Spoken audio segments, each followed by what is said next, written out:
Hello, everyone. Welcome to our panel discussion on what has become an increasingly important topic in our society, and that is responsible gambling. With me today are Richard Henry of Rise Life Management Services. He's the Associate Psychologist and Program Manager, and Camille Blake, Educational Social Worker at the Ministry of Education and Youth.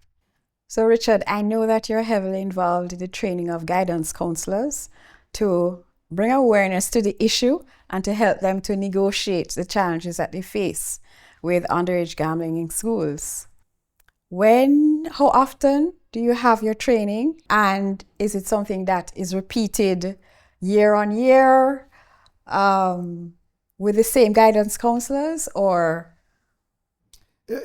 That's a good question because we do it annually, and we present them with a manual that we had created, helping. It's a 6 to 8 lesson plan. And so what we're trying to do, because RISE can't be everywhere across Jamaica at the same time, we don't have enough personnel.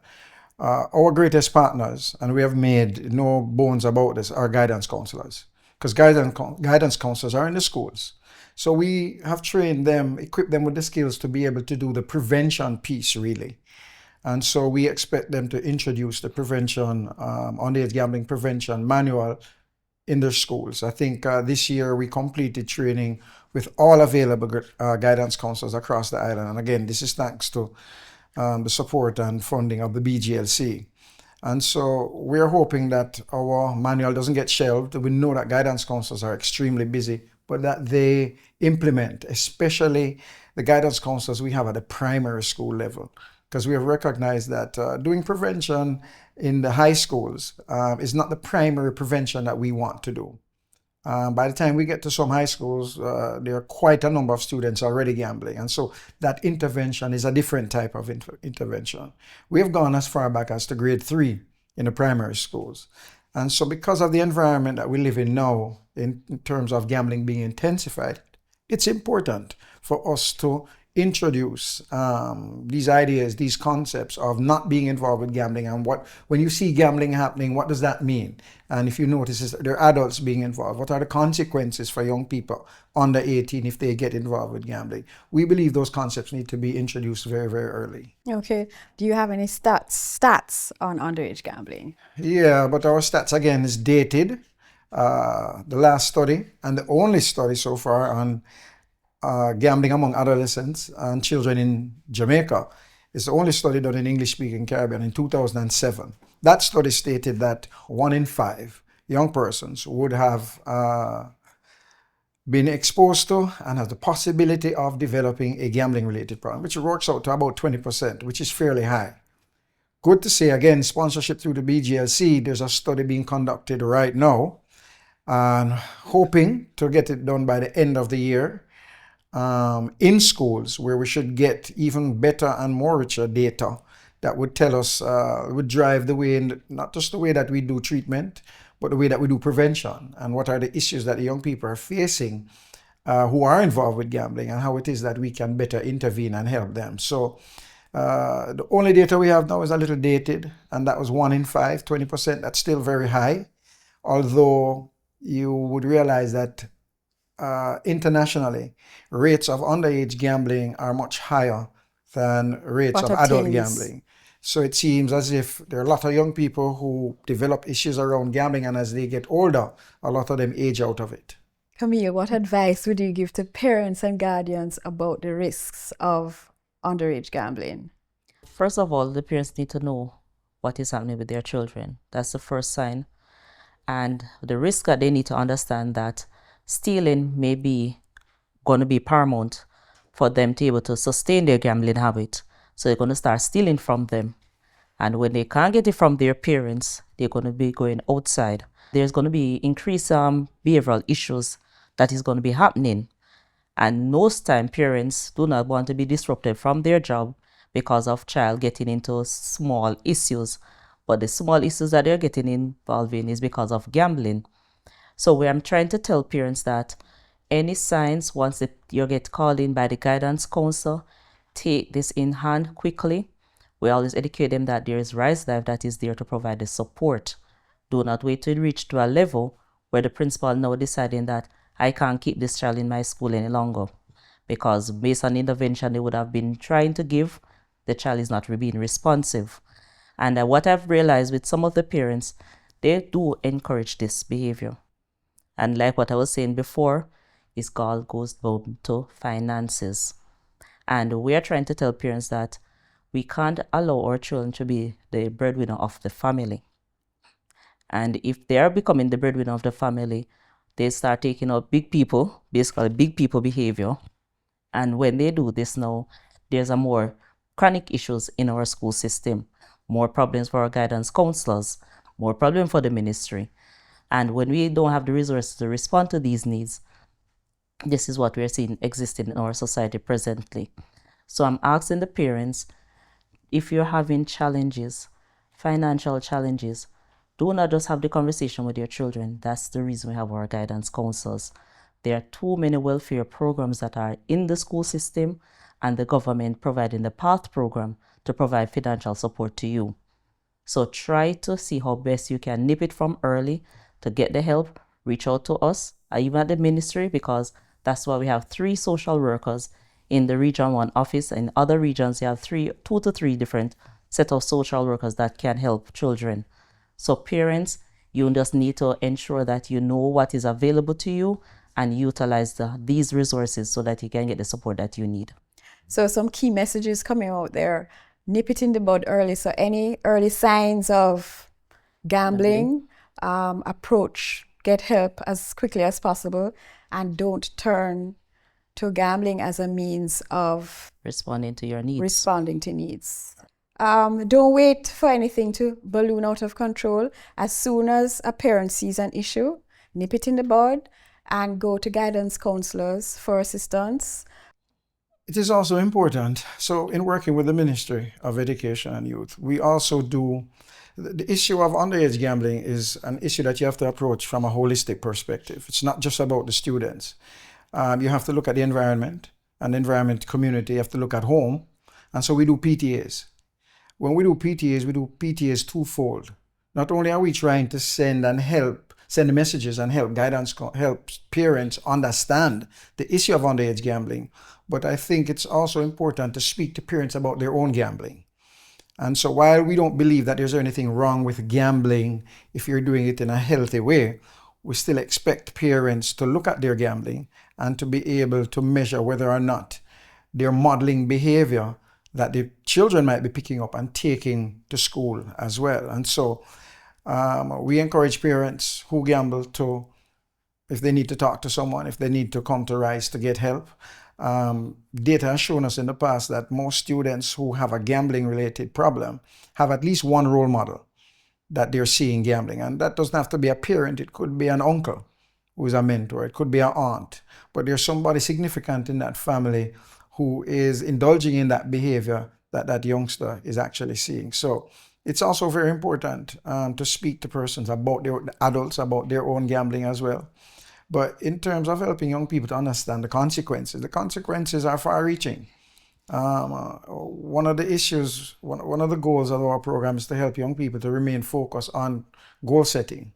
And if you have goals of becoming a lawyer or a doctor and you get involved with gambling, how does the roadmap to get to be a lawyer, doctor, police officer, how does that include gambling? Because you have to finish high school, and we're seeing a lot of young people get into gambling and start with a suspension, another suspension, and there are some schools that give you a number of strikes and then you're out of school.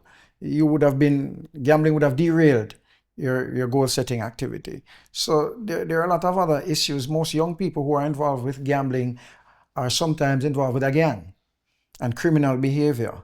So Richard, is it the gambling that leads to participation in gang behavior, or is it participation in gang behavior that springs to gambling? I would believe that it is participating in gambling, because you find that most young people who are involved in gambling activity in schools have shifted their friendships and their social circles. And so usually kids who are gambling are hanging out with other kids who are gambling.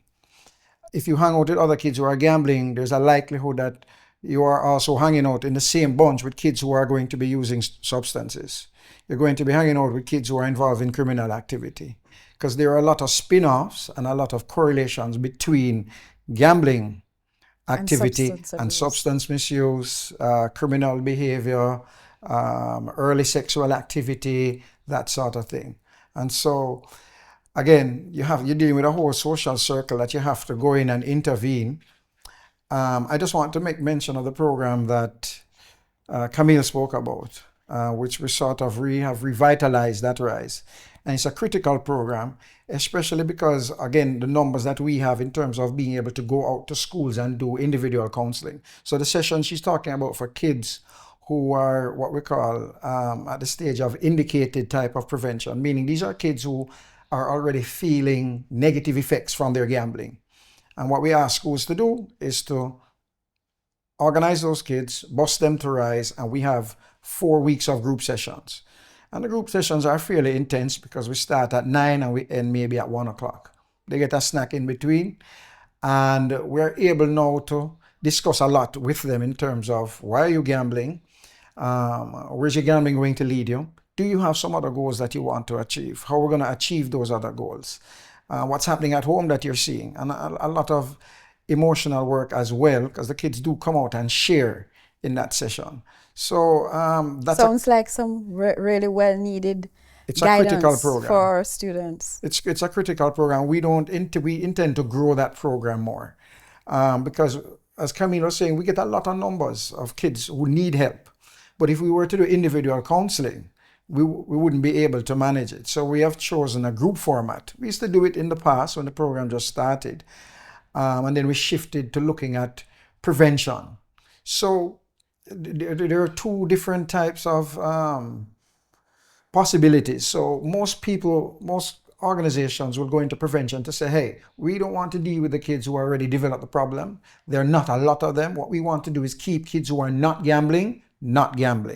And that program is very important. And that is a program that you work with the BGLC with. Right. By going into primary schools. And high schools when we get called to do sensitization sessions. So that's critical. We're not going to stop doing that. But we also recognize that we have kids who have problems already with gambling. And if we don't have that sort of intervention, the numbers are different from going in and doing primary prevention. But it's important for us to give an ear and share also with those kids and help them to get well. The numbers are not as great, but if data has shown us before that kids who develop gambling problems early take those gambling problems into adulthood and also then get into a more serious addiction, that's going to have ramifications for a family, for the country, for the individual. And so it's a program that we intend to ramp up with the BGLC and really grow it some more if we can. And I know that the ministry is happy that we are doing it now. The only difficulty is that some of the schools are across the island and it's difficult for them to come. Right. I think as we go along, we'll try and figure that out. But for right now, we're booked weekly with kids, and we're probably doing about each group probably no less than 15 kids per day. So tell me, do you also see, I know you work with traditional primary and high schools, but for the non-traditional schools, such as schools for children with disability, or hearing impairment or sight impairment, do you approach those schools? Are you seeing this similar type of behavior in those types of schools? Well, we don't see those behaviors, but because we're an all-inclusive program, you want to sensitize them as well. Of course, and we would be doing an injustice to those schools and to the faith that has been given to us through the BGLC to run this program. We can't overlook persons with disabilities. And again, if we talk about economics driving people to gambling, a lot of persons in Jamaica who have disabilities tend to be at the lower end of the spectrum and probably have more need and desire to gamble, to be able to win money, to be able to survive. And so we want to also educate those kids. So we go to Listomere Gilby School for the Deaf, as well as Danny Williams School for the Deaf. We have a great relationship with them. And we annually do, well, it's more than annually, we actually go in twice a year, and we do sensitization sessions with those students. We've not been approached by them to say, well, we have 10 kids who are gambling, Good. so everything looks good there, but we're not going to let off the gas in terms of continuing to educate them so that when they come out of school, they're seeing what's happening on TV, they're seeing adverts. They too have to make decisions about whether they want to get involved with gambling. So Correct. certainly, and of course, the School for the Blind.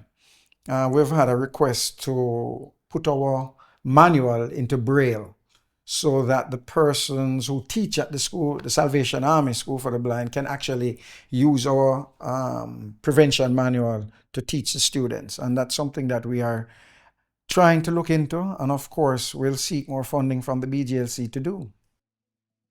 Thank you for joining us on the second episode of the BGLC podcast, Risky Business, Youth and Gambling. Stay tuned for episode 3.